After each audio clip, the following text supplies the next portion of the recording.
Buen día, mi nombre es Armando Ruiz, alumno del Instituto Tecnológico de Tijuana, perteneciente al Tecnológico Nacional de México, presentando para la carrera de Ingeniería Industrial la materia Estadística Inferencial, los ejercicios correspondientes a la actividad 1, unidad 2. Comenzamos con el primer tema, que son medidas de tendencia central. Una medida de tendencia central es un valor que se encuentra en el centro o a la mitad en un conjunto de datos. Tenemos la media aritmética, que es la medida de tendencia central que se calcula al sumar los datos y dividir el total entre el número de datos que tenemos. La mediana es la medida de tendencia central que implica el valor intermedio cuando los datos se presentan en orden de magnitud. Quiere decir que si los ordenamos de mayor a menor o viceversa, es el dato que queda justo en medio. En dado caso de que queden dos datos en medio, se calcula la media de esos dos números.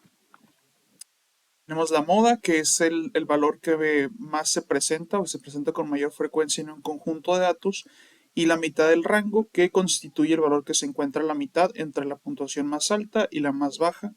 Se calcula al sumar el valor máximo con el valor mínimo y luego dividirlo entre dos.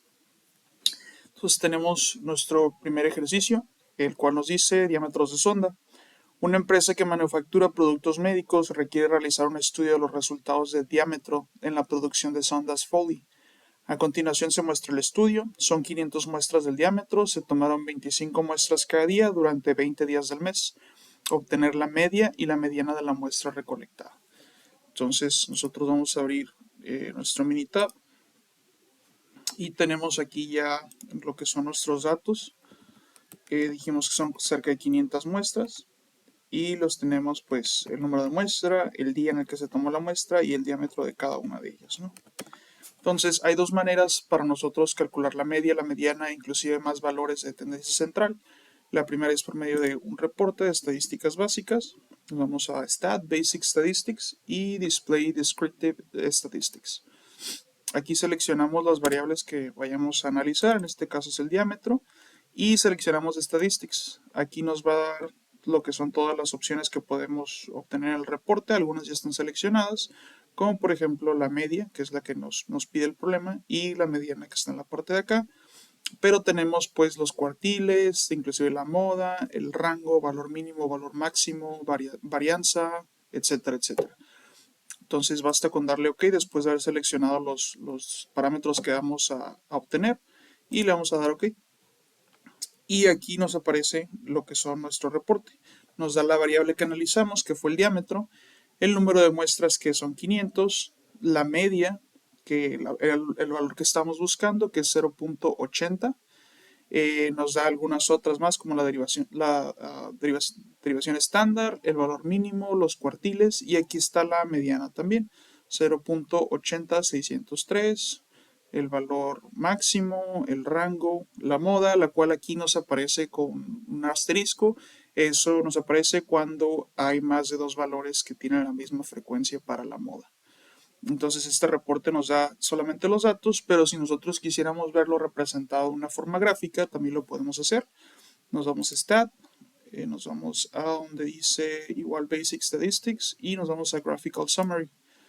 Aquí igual seleccionamos nosotros nuestra variable, que va a ser el diámetro, y por default el sistema nos da un nivel de confidence, un nivel de confianza de 95. Lo vamos a dejar igual, le vamos a dar OK, y esto nos va a arrojar esta siguiente gráfica donde se ve por representados los valores. Aquí, como es una muestra de 500 datos, pues está un poquito reducido para que se vea o se entienda, aunque lo que nos importa aquí van a ser lo que son los datos del lado derecho.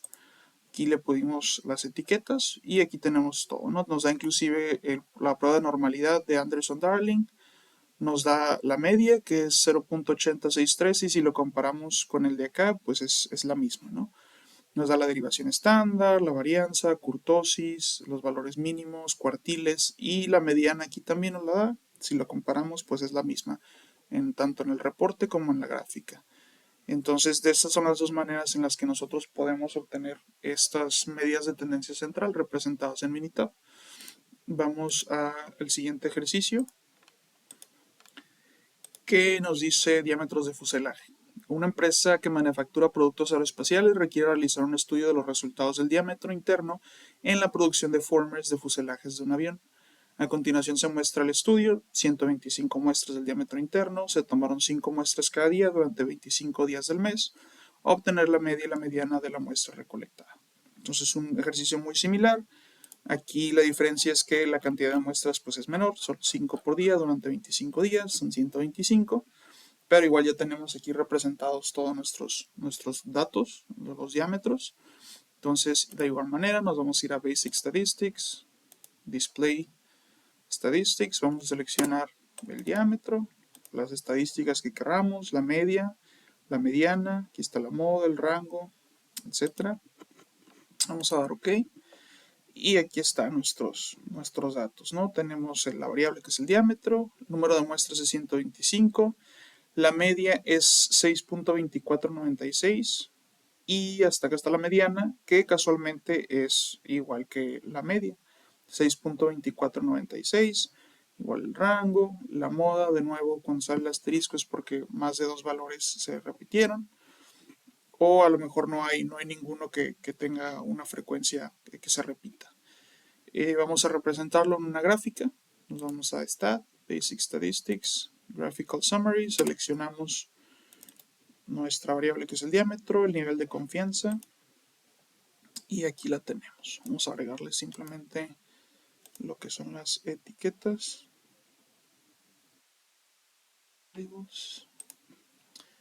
Y igual podemos volverlo a comparar, ¿no? La prueba de normalidad de Anderson-Darling, la media que es 6.2496 y por acá está nuestra mediana que también casualmente es 6.2496. Entonces, con estos dos ejemplos de estos dos ejercicios que vimos, ya podemos confirmar que sabemos cómo obtener los valores o las medidas de tendencia central en un conjunto de datos, tanto de manera como reporte como los de manera gráfica. Entonces, con esto terminamos los primeros dos ejercicios. Continuando con los ejercicios, pasamos al tema de medidas de variación. Para entender este tema, vamos a explicar simplemente algunos conceptos. Estas medidas, que vamos a ver tres, lo cual es el rango, que es prácticamente de un conjunto de datos, es la diferencia entre el valor máximo que existe y el valor mínimo. Tenemos también la desviación estándar, que es la medida de variación que más se utiliza en estadística. Es un conjunto de valores muestrales, denotada con la letra S, y se define como la medida de variación de los valores con respecto a la media de todos esos datos que vamos a tener. Y por último tenemos la varianza, que es un conjunto de valores, en un conjunto de valores es una medida de variación igual al cuadrado de la desviación estándar. Entonces vamos a ver dos ejemplos, el cual tenemos aquí como planteamiento, que es de emisiones de automóviles. Dice, científicos ambientales midieron las emisiones de gases de invernadero de una muestra de 125 automóviles y las cantidades se listan a continuación, están en toneladas por año, expresadas como equivalentes de CO2. Hay que obtener el rango, la desviación estándar y la varianza. Entonces vamos a abrir Minitab ya con nuestros datos de este lado, el número del auto, las toneladas de CO2 que emiten al año y tenemos aquí pues que la muestra de 125 autos.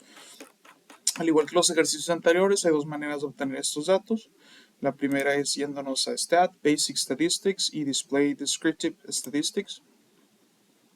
Aquí nosotros seleccionamos lo que son la muestra, toneladas al año, que es la variable que vamos a analizar, y le vamos a dar en estadísticas. Aquí, al igual que de nuevo los ejercicios de medidas de tendencia central, tenemos todos los valores que nosotros podemos agregar en este reporte. El ejercicio nos pedía tres, el rango, la desviación estándar y la varianza. Entonces aquí está la derivación estándar, la varianza y por acá está el rango. Vamos a seleccionarlos y los otros los podemos dejar, no hay ningún problema. Vamos a dar OK.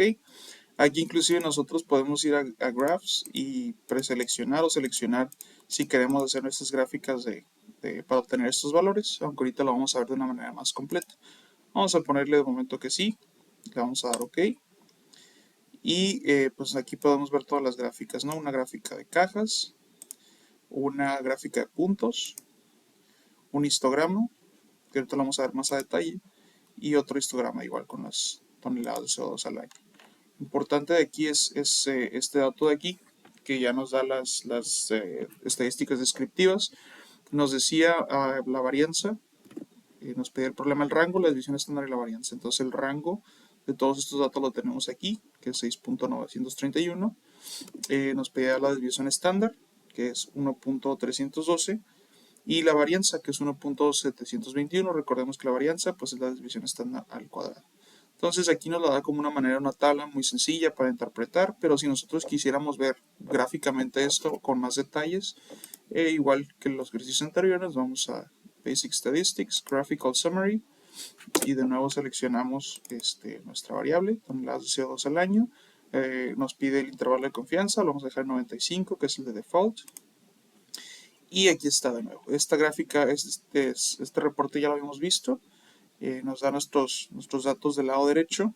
De nuevo hay muchos datos como la media, el mínimo, máximo. Y aquí tenemos pues todo, ¿no? La derivación estándar, la varianza. Y de estos lados pues, podemos aquí ver la media, la mediana, etcétera, etcétera. Entonces esta ya es una manera un poquito más gráfica de ver este reporte. Con eso terminamos pues este ejemplo, ¿no? Nos pasamos al siguiente, que es similar, nos dice años para el título. Dice, a continuación se presenta el tiempo en años que le tomó una muestra aleatoria de estudiantes universitarios obtener su título de licenciatura, según datos del US National Center for Education Statistics. Obtener igual el rango, la desviación estándar y la varianza. Entonces, aquí lo tenemos ya también, nuestros datos, igual nuestros números de estudiantes y cuánto tiempo en años le tomó obtener el título. Nuestra muestra es de 30. Entonces, de la misma manera nos vamos a ir a Stat, Basic Statistic, Display Descriptive Statistics, y pues nuestra variable de nuevo va a ser el tiempo en años. Aquí en las gráficas podemos incluir todas estas, como ya lo hicimos en el caso anterior. Y en estadísticas de nuevo, ¿no? Aquí está, nos pide la división estándar, la varianza y el rango. Entonces vamos a darle OK. Y aquí nos da el reporte, ¿no? Tenemos que el rango va a ser de 4. O sea, la diferencia entre el valor mínimo y el valor máximo es 4. Y lo podemos comprobar porque estos datos pues son menos, son 30, ¿no? Podemos ver que aquí el valor mínimo va a ser 4. De hecho aquí nos aparece, ¿no? El valor mínimo es 4 y el valor máximo es 8. Entonces el rango lo comprobamos, aquí está el 8. Entonces el rango es muy sencillo de calcular en este caso. La desviación estándar es 1.05 y pues nuestra varianza va a ser 1.103. Recordemos que esta desviación estándar es el, por así decirlo, el promedio de los valores con respecto a la media, que nuestra media pues es de 5. Entonces, en promedio estos valores, este conjunto de datos que tenemos aquí, se acercan o llegan a la media a una distancia de 1.05. Vamos a representarlo de forma gráfica. Nos vamos a Statistics, Basic Statistics, Graphical Summary. Seleccionamos nuestra variable, nuestro intervalo de confianza. Y aquí está nuestro tiempo en años ya representado de una forma gráfica. Aquí vamos a agregar etiquetas que no hicimos en el anterior. Y podemos ver pues la curva, la campana de Gauss, perdón, la media. Como estos datos son menores y no tienen tantos decimales o no tienen tantas fracciones, pues es un número un poquito más cerrado y más fácil de entender que comparado con el ejemplo anterior. Entonces tenemos la varianza, la desviación estándar, aquí los mismos datos que obtuvimos en el reporte, aquí los obtenemos también, pero ya con una vista más gráfica. Entonces prácticamente con eso concluimos con estos ejercicios de medidas de variación. Okay, pasando al siguiente tema, vamos a hablar de las medidas de posición relativa y gráfica de caja. Para entender un poquito esto, vamos a hablar de lo que es la puntuación Z o valor estandarizado, que es el número de desviaciones estándar que un valor X se encuentra por arriba o por debajo de la media. Los percentiles son medidas de ubicación que se denotan como P1, P2, P90, P, etc. hasta P99, las cuales dividen un conjunto de datos en 100 grupos con aproximadamente 1% de los valores en cada uno de estos grupos. Los cuartiles, muy parecidos, son medidas de ubicación también, pero estos se denotan por Q1, Q2 y Q3. y dividen los conjuntos de datos en 4 partes iguales con aproximadamente el 25% de los valores en cada grupo. En el primer cuartil Q1 separa el 25% inferior de los valores ordenados del 75% superior o el resto de los valores. El Q2 o el segundo cuartil, que es igual a la mediana, separa el 50% inferior de los valores ordenados al 50% superior. El Q3, el tercer cuartil, separa el 75% inferior de los valores del 25% superior. Después tenemos que para un conjunto de datos, el resumen de los 5 números consiste en el valor mínimo, el primer cuartil o Q1, la mediana o segundo cuartil Q2, el tercer cuartil Q3 y el valor máximo. Una gráfica de caja o un diagrama de caja y bigotes es una gráfica de un conjunto de datos que consiste en una línea que se extiende desde el valor mínimo hasta el valor máximo y una caja con líneas trazadas en el primer cuartil, la mediana y el tercer cuartil. Prácticamente esta gráfica de caja nos va a poder mostrar de manera gráfica, valga la redundancia, este resumen de los 5 números. Y lo vamos a ver con el siguiente ejemplo. Nos dice peso de Coca-Cola contra Pepsi. Utilice la misma escala para construir gráficas de caja para los pesos en libras de Coca-Cola regular y Pepsi de los siguientes conjuntos de datos. Utilice las gráficas de caja para comparar los dos conjuntos de datos. Entonces tenemos aquí nuestros datos ya tabulados. Tenemos el peso de latas de Coca-Cola regular y peso de latas de Pepsi regular.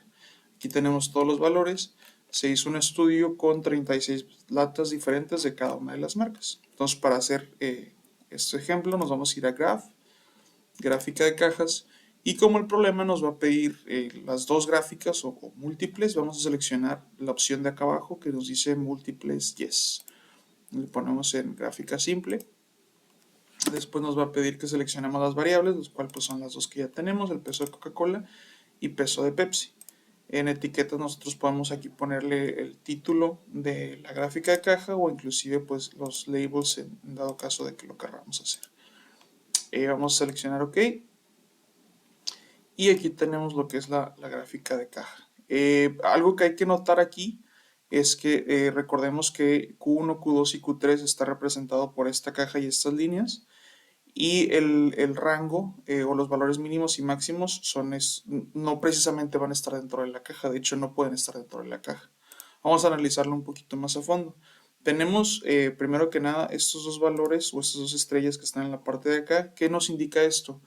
Estos son datos que están fuera son considerados o Minitab los detecta como que no son normales porque están muy fuera del rango normal o de la media, ¿no? Si nosotros pasamos aquí el mouse, nos dice que, por ejemplo, este valor salió 0.7901 y lo podemos encontrar en la fila número 13. Y sí, efectivamente aquí está.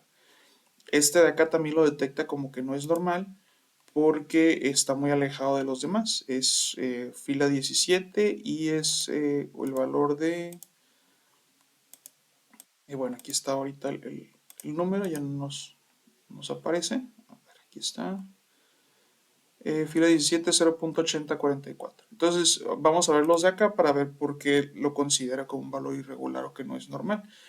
Aquí vamos a encontrar nosotros nuestros resumen de los 5 números.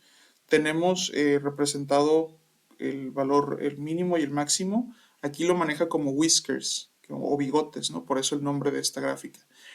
Nos dice que el límite inferior son 0.8062 y el superior son 0.8295.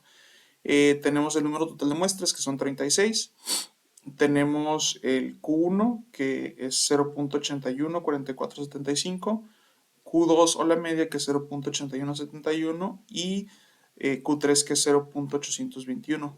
Este no entra entre los 5, pero también lo muestra aquí, que es el valor del rango de intercuartil, que va a ser prácticamente pues, la diferencia que existe entre cada uno de los cuartiles, que es de 0.0065 en este caso. Bueno, esto es en cuanto a Coca-Cola. Si nosotros nos vamos a la de Pepsi, también vamos a encontrar dos valores que no son comunes, que están hasta acá arriba, 0.8388 y 0.8401. Y aquí podemos observar que en esta gráfica tenemos igual los bigotes o el límite inferior y superior, que es 0.8139 y 0.8319.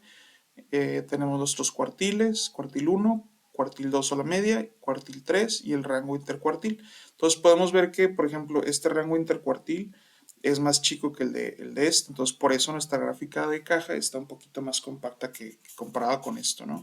Pues también podemos deducir o inferir que pues el de Pepsi, el peso es más grande que el de Coca-Cola, ¿no? Entonces aquí podríamos decir, bueno, a lo mejor Pepsi nos está ofreciendo más producto que Coca-Cola.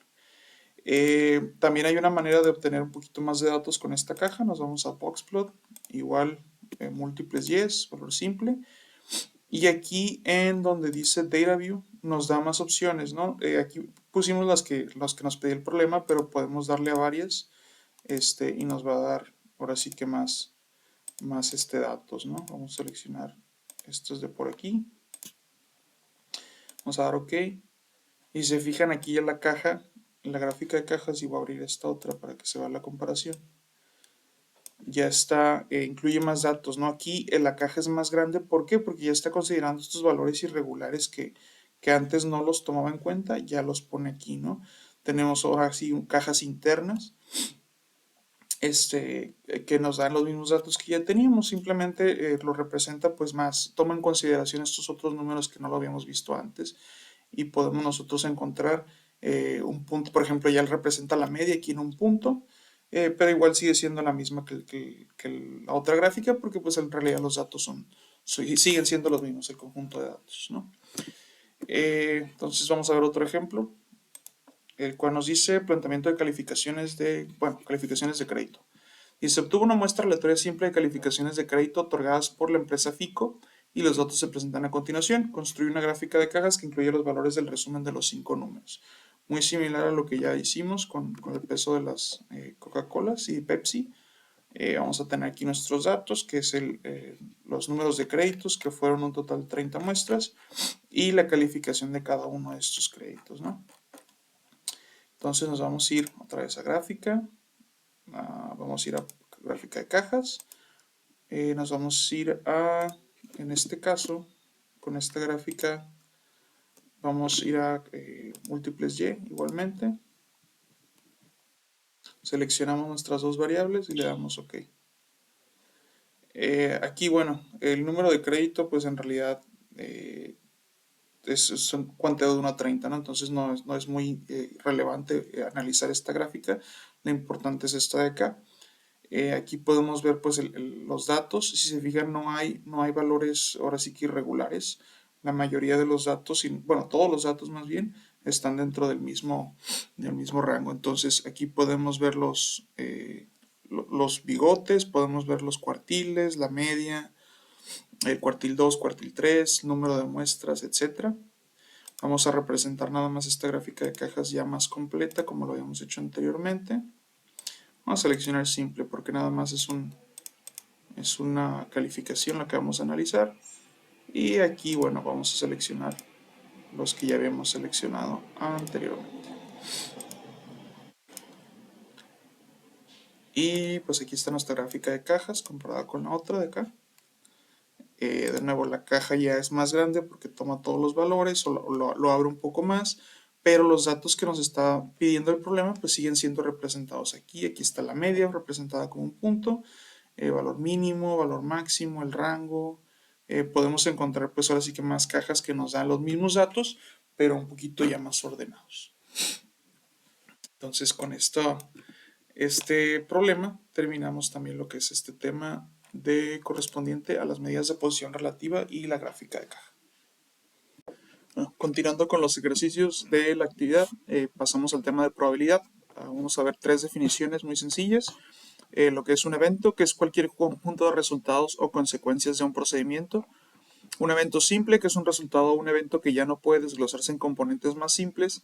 Y lo que es el espacio muestral, que se compone de todos los eventos simples posibles, o sea, todos los resultados que ya no pueden desglosarse más. En cuanto a notación de probabilidades, tenemos lo que es P, que denota una probabilidad. A, B y C son eventos específicos, entonces para denotar la probabilidad de que ocurra cierto evento, lo indicamos con la letra P y entre paréntesis la letra del evento, A, B o C. Existen tres formas diferentes para calcular la probabilidad de un evento. La primera es la aproximación de la probabilidad por frecuencias relativas. Se entiende que se realiza un procedimiento, se cuenta el número de veces que el evento A ocurre en realidad y con base en estos resultados reales, la probabilidad de que ocurra A se estima de la siguiente forma, que es el número de veces que ocurrió A sobre el número de veces que se repitió el procedimiento.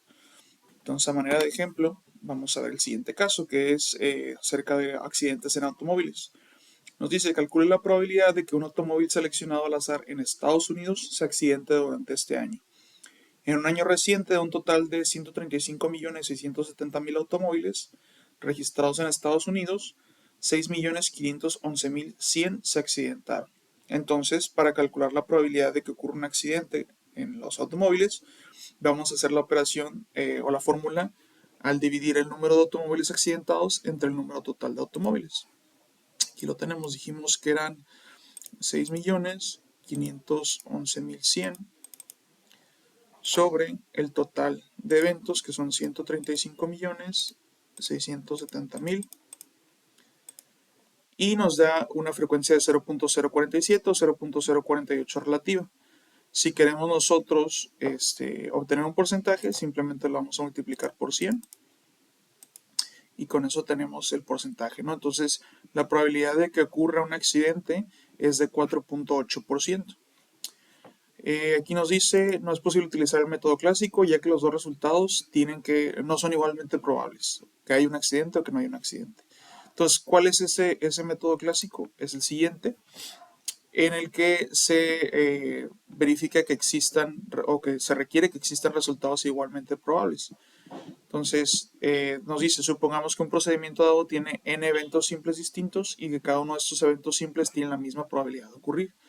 Si el evento A puede ocurrir en de estas n formas, entonces el número de formas que puede ocurrir A sobre el número de eventos simples diferentes y se representa como S sobre N. Vamos a ver un ejemplo. Nos dice, determinar la probabilidad de ganar el premio mayor de la lotería al seleccionar 6 números entre 1 y 60. Cada combinación tiene las mismas probabilidades de ocurrir. A diferencia del otro ejemplo donde nos daba datos de que puede pasar o no puede pasar y no era un 50-50, aquí todos estos números pues tienen la misma probabilidad de ganar como lo es en realidad un evento de lotería. Entonces vamos a hacer el ejemplo. Nos dice que calcular la probabilidad de ganar el premio mayor. Vamos aquí a reiniciar la calculadora. Primero tenemos que hacer una combinación de 60, de 6, para sacar toda la combinación de datos posibles, de números posibles. Y ya lo vamos a poder dividir, ¿no? De todos estos números que se pueden, estas combinaciones que se pueden obtener, solamente una va a ser la ganadora. Entonces, para hacer esa probabilidad, ahora sí ya podemos hacer 1, que es el número que va a ser ganador, sobre el total de combinaciones posibles, que son total de 50.063.860. 160. Y pues nos da una cantidad muy muy pequeña, 1.99 por 10 a la menos 8. Si quisiéramos sacar el porcentaje, pues lo multiplicamos por 100 y tenemos que es un porcentaje de 1.99 por 10 a la menos 6%. Números ya más decimales, pues aquí está representado, ¿no? 0.0000002 en cuanto a la frecuencia que puede existir. Y el último método, que es el de las probabilidades subjetivas, que para la probabilidad de un evento, la probabilidad del evento A se estima con base en el conocimiento de las circunstancias relevantes. En esta en realidad no hay operaciones que hacerse. Por ejemplo, nos dice, estimar la probabilidad de que el astronauta sobreviva en una misión en una nave espacial. Los expertos consideran eventos pasados, junto con los cambios en las tecnologías y las condiciones, para hacer una estimación de la probabilidad. Hasta la publicación de este libro, los científicos estimaban una probabilidad de 0.99%. Aquí ya no estamos hablando de cálculos, sino estamos hablando de probabilidades subjetivas, ¿no? Las estimaciones que están haciendo los expertos en cuanto a eventos pasados y cambios en las tecnologías y condiciones actuales. Vamos a ver un ejemplo para cerrar este tema, el cual nos habla sobre el género de los hijos. Nos dice, analice la siguiente lista de los 8 resultados posibles cuando una pareja tiene 3 hijos. Entonces aquí tenemos todos los resultados posibles de si los hijos van a ser niños o niñas que puede tener un matrimonio o una pareja. Nos dice que puede existir la probabilidad de que el primer hijo sea niño, el segundo niño y el tercero niño. El primero puede ser niño, el segundo niño y la tercera niña, niño, niña, niño, etcétera, ¿no? Entonces todas estas son las probabilidades. Y ahora nos dice calcular la probabilidad de cada evento. Que haya exactamente una niña, que haya exactamente dos niñas o que todos sean niñas. Para este ejemplo vamos a utilizar lo que son las frecuencias relativas, ya que pues no todas las probabilidades o no todos los eventos tienen la misma cantidad de probabilidades de suceder o no. Aquí tenemos varias opciones, entonces vamos a utilizar el primer método para hacer estos cálculos. Nos dice, calcula la probabilidad de que haya exactamente una niña.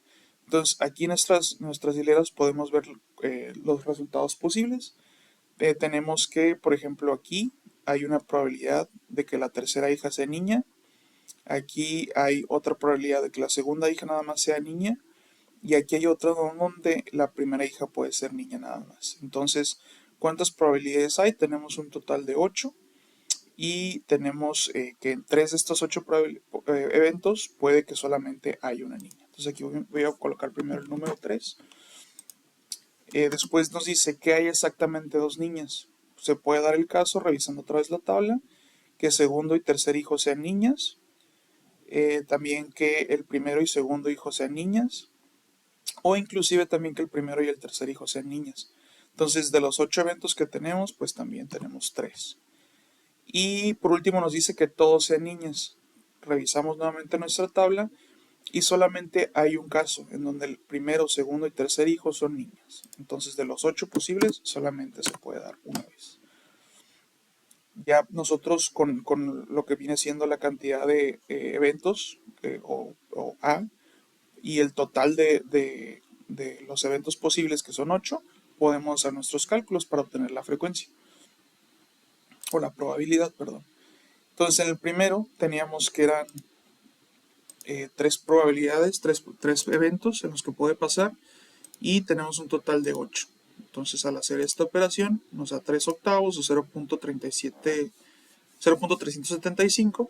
Si nosotros lo multiplicamos por 100, tenemos que la probabilidad es de 37.5%. En el segundo caso también obtuvimos lo mismo, 3 eventos posibles en los que se cumplan estas condiciones y por ende pues igual va a ser 37.5%.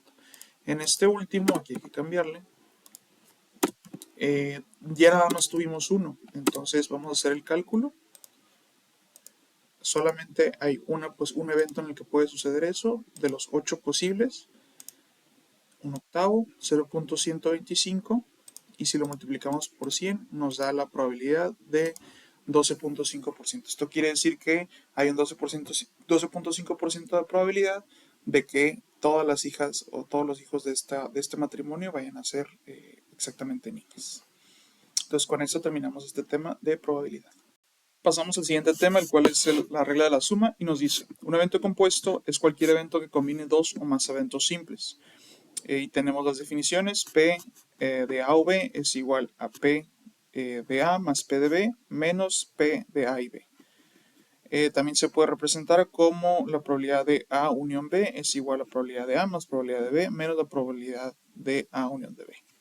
Y aquí nos dicen probabilidad de A o B o probabilidad de unión B es P en un solo ensayo, ocurre el evento A o ocurre el evento B o ambos eventos ocurren. La probabilidad de A denota la probabilidad de que el evento A ocurre, la probabilidad de B denota la probabilidad de que el evento B ocurra, y la probabilidad A y B denota la probabilidad de que tanto A como B ocurran en el mismo ensayo. Nos dice que para obtener probabilidad de A o B se tiene que calcular la suma del número de formas en que puede ocurrir el evento A y el número de formas en que puede ocurrir el evento B, sumando de tal manera que cada resultado se cuente solo una vez. P de A o B es igual a esa suma dividida entre el número total de resultados en el espacio muestral. La regla de la suma se simplifica cuando los eventos son disjuntos. Quiere decir que los eventos son disjuntos o mutuamente excluyentes cuando ambos no pueden ocurrir al mismo tiempo. Es decir, los eventos disjuntos no se traslapan. En la imagen anterior, aquí tenemos nuestra área total, nuestra muestra que es 1. Tenemos la probabilidad de A, la probabilidad de B, y aquí podemos ver que sí se traslapan. Entonces lo que nos dice acá es que los eventos no pueden ocurrir por alguna razón al mismo tiempo. Entonces, P de A o B va a ser igual a P de A más P de B. Algunas más definiciones. Nos dice el complemento de un evento denotado con A y una pequeña línea arriba consiste en todos los resultados en los cuales el evento A no ocurre. Los eventos complementarios, que algunas veces necesitamos calcular la probabilidad de que un evento no ocurra y no precisamente de que el evento ocurra. Entonces, para calcular este tipo de eventos de P, de A o lo que viene siendo el complemento de un evento, el complemento de A, la definición es que la probabilidad de A más la probabilidad del complemento de A va a ser igual a 1. Entonces, si lo simplificamos, nos quedaría el área total, que es 1. Y para obtener el complemento de la probabilidad la probabilidad del complemento de A sería 1 menos la probabilidad de A. Vamos a hacer un ejemplo que explique mejor estas situaciones. Nos dice, prueba del bolígrafo. Suponiendo que se elige al azar una de las 98 personas que fueron sometidas a la prueba, calcula la probabilidad de elegir a un sujeto con un resultado de prueba negativo o que no mintió. Entonces aquí tenemos escenarios posibles y los datos de estos escenarios. Nos dice, ¿el sujeto realmente mintió? No, no mintió y sí, sí mintió. Entonces estos son verdades relativas, ¿no? Absolutas. Ahora, el resultado de la prueba fue positivo en 15 personas, pero aquí indican que el sujeto mintió, cuando en realidad no mintió. Esto quiere decir que es un falso positivo, entonces podríamos decir que la prueba se equivocó con 15 de esas personas. El resultado acá de prueba positiva cuando el sujeto sí mintió fueron 42. Entonces está bien porque quiere decir que la máquina sí latinó correctamente o sí pudo deducir que estaba mintiendo en realidad. Y después tenemos que la máquina arrojó un resultado de prueba negativo 32 veces cuando los sujetos pues, no mintieron en realidad. Es un verdadero negativo.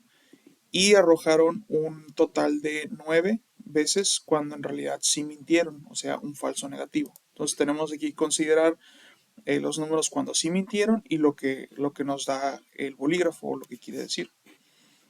Entonces nos dice, suponiendo que se elige al azar a las 98 personas, calcular la probabilidad de elegir un sujeto con un resultado de prueba negativo o que no mintió. Para solucionar este problema vamos a utilizar la fórmula, que ya lo habíamos visto, ahora la regla de la suma, el cual nos dice que la solución de la probabilidad va a ser el negativo no mintió o la unión de estos dos. Entonces para calcular esto tenemos que calcular la probabilidad de los valores que nos van a dar negativo más la probabilidad de los valores que no mintieron menos lo que viene siendo la probabilidad del negativo unión que no mintió sobre el espacio muestral total. Entonces vamos a hacer ese cálculo. Tenemos aquí que los resultados de prueba negativo pues nos dieron estos 32 y 9. Aunque hayan sido incorrectos o correctos, este es el total. Entonces aquí los tenemos, 32 y 9. Después tenemos que calcular, obtener la probabilidad de los que no mintieron. Entonces esto ya lo podemos mover con este eje.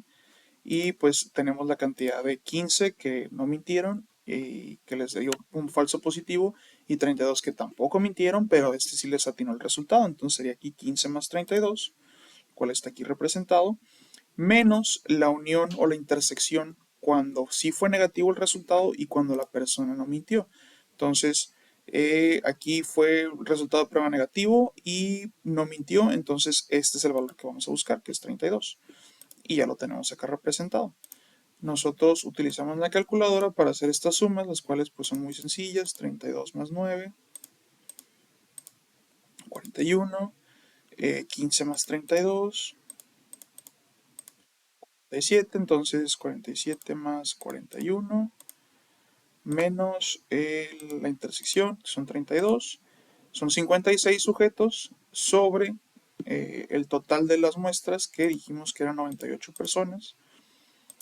Nos da un total de 56 sobre 98, que viene siendo 4 séptimos o 0.5714. Si lo multiplicamos nosotros por 100, tenemos que la probabilidad es un total de 57.14% de encontrar o elegir un sujeto con un resultado de prueba negativo o que no mintió. Esa es la probabilidad que nosotros vamos a tener. Entonces, utilizando esta misma tablita, mismos datos, vamos a hacer el siguiente ejercicio. Ahora nos dice, suponiendo que se elige al azar a una de las 98 personas otra vez, calcula la probabilidad de que el sujeto que se seleccione tenga un resultado de prueba negativo o haya mentido. Entonces acá es negativo o que no mintió y aquí es negativo o que sí mintió. Entonces vamos a hacer exactamente lo mismo pero con los datos que corresponden. Vamos a obtener los valores de todos los que fueron negativos, que en este caso son nuestros 32 que en realidad no mintieron y nuestros 9 que sí mintieron. Aquí no nos vamos a basar en esto todavía, es simplemente todas las pruebas negativas. Entonces 32 y 9, aquí está. Después vamos a obtener el valor de los que mintieron efectivamente, que pues va a ser esta columna de aquí. Fueron 42 que les dio positivo y 9 que les dio negativo. 42 más 9, menos la intersección de los que fueron negativos y mintieron, o sea, hace los falsos negativos. Si mintió y fue un resultado de prueba negativo, son 9. Entonces aquí están nuestros valores, 32 más 9, 42 más 9, menos 9, sobre el total de la muestra que son 98. Entonces al hacer las sumas, 32 más 9 da 41, más 42 más 9 nos va a dar 51, menos 9 de la intersección, 83. Esto lo vamos a dividir entre el total de la muestra que son 98. Y nos da una probabilidad de 0.8469. Si nosotros lo multiplicamos por 100, nos va a dar nuestro porcentaje.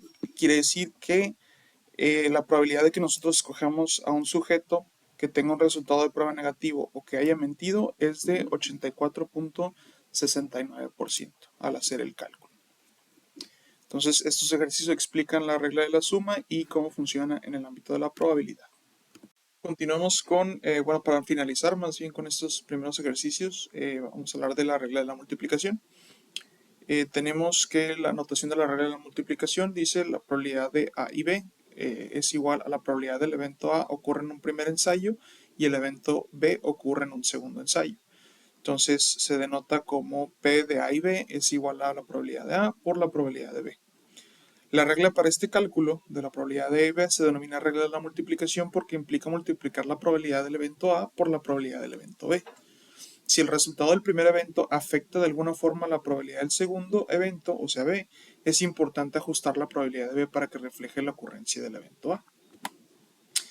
Pues tenemos lo que es la notación para la probabilidad condicional o esto último que acabamos de explicar.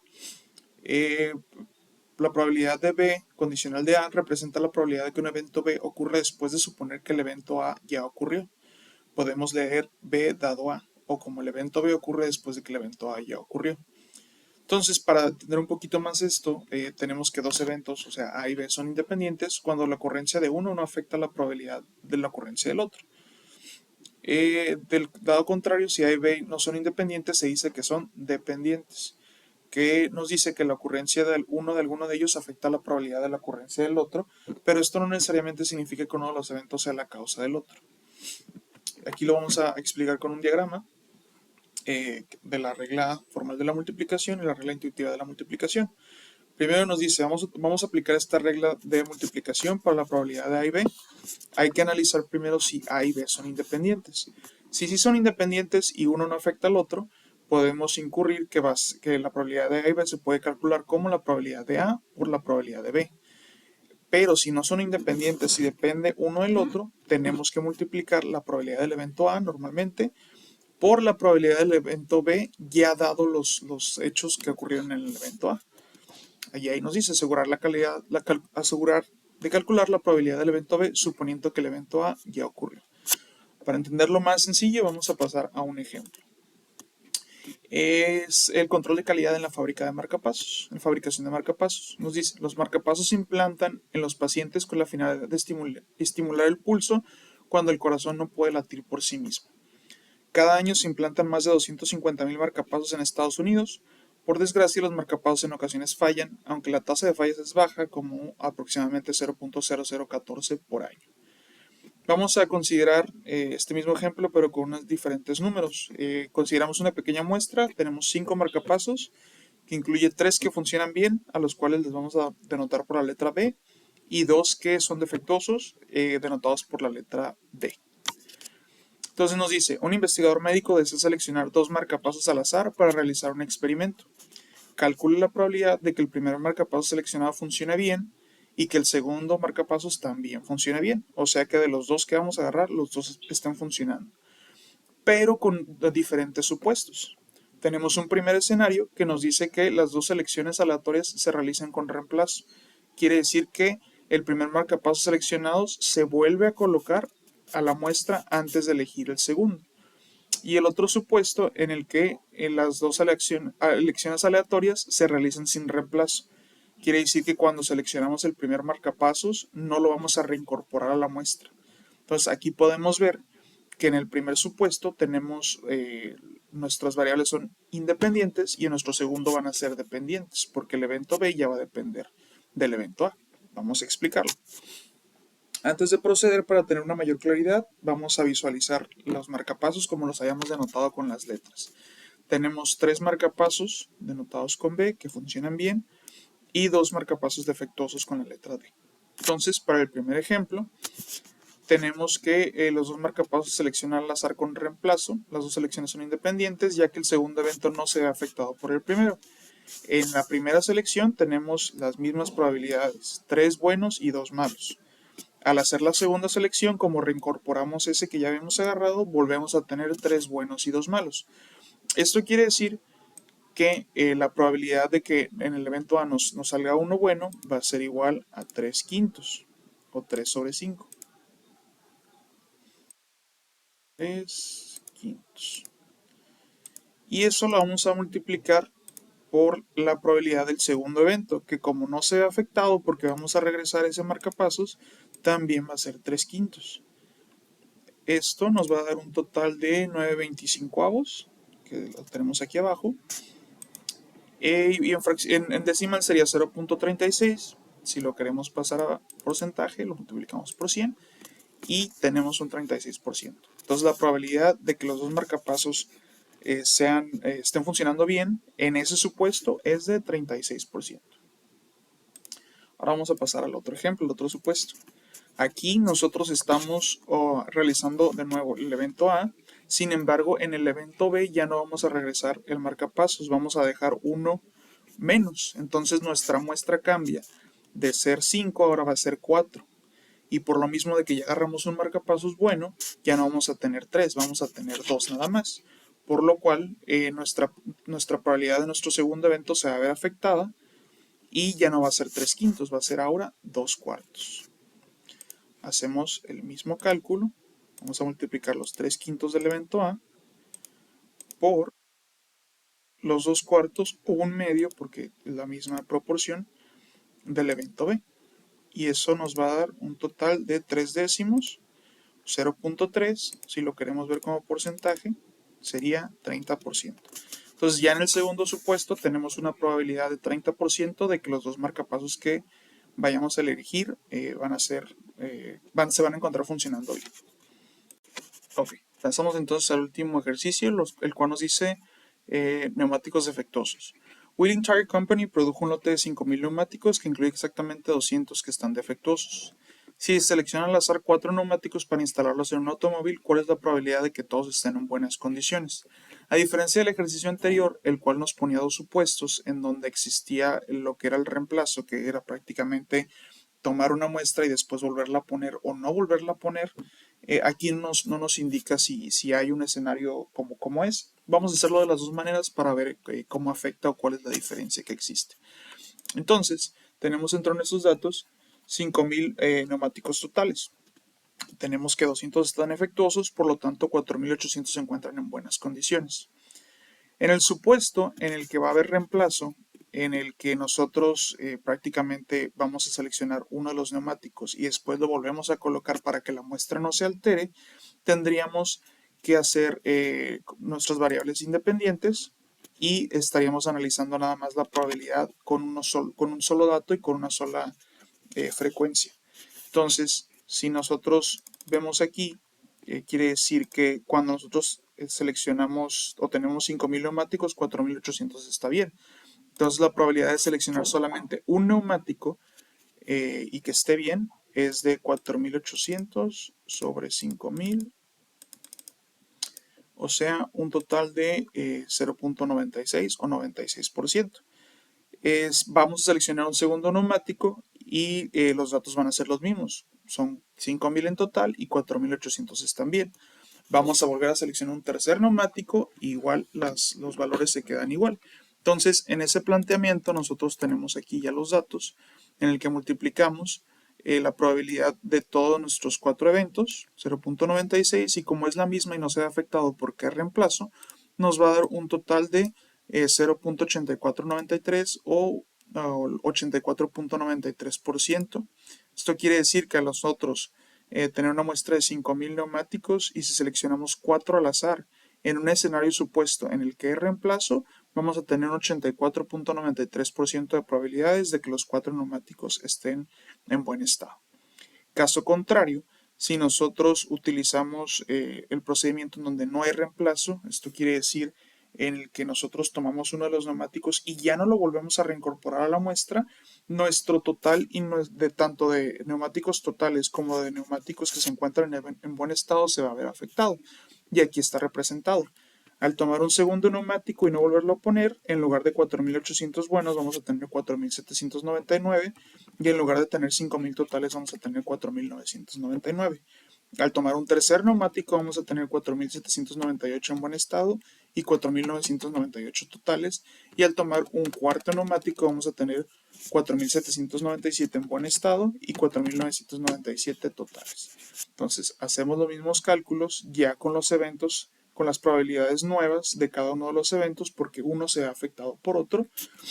Y tenemos pues que un 0.96, 0.9599, 0.9599, 0.9599, lo multiplicamos y nos va a dar una probabilidad de 0.8490. Si nosotros esto lo multiplicamos por 100 para que nos dé porcentaje, nos va a dar un total de 84.9%. Se fijan, la cantidad o el porcentaje en realidad no es mucho la diferencia en los supuestos en los que haya o no haya reemplazo. ¿Esto por qué? Porque la cantidad de muestras totales pues es muy grande. En realidad, si nosotros quitamos una o en este caso tres de cada lado de los que están buenos y de los que son total, pues no hace mucha diferencia. Si la muestra fuera más pequeña, como en el ejemplo anterior, que era nada más 5, ahí sí podríamos tener una diferencia de probabilidad pues más elevada. Bueno, con este tema terminamos lo que es la regla de la multiplicación y el primer grupo de ejercicios.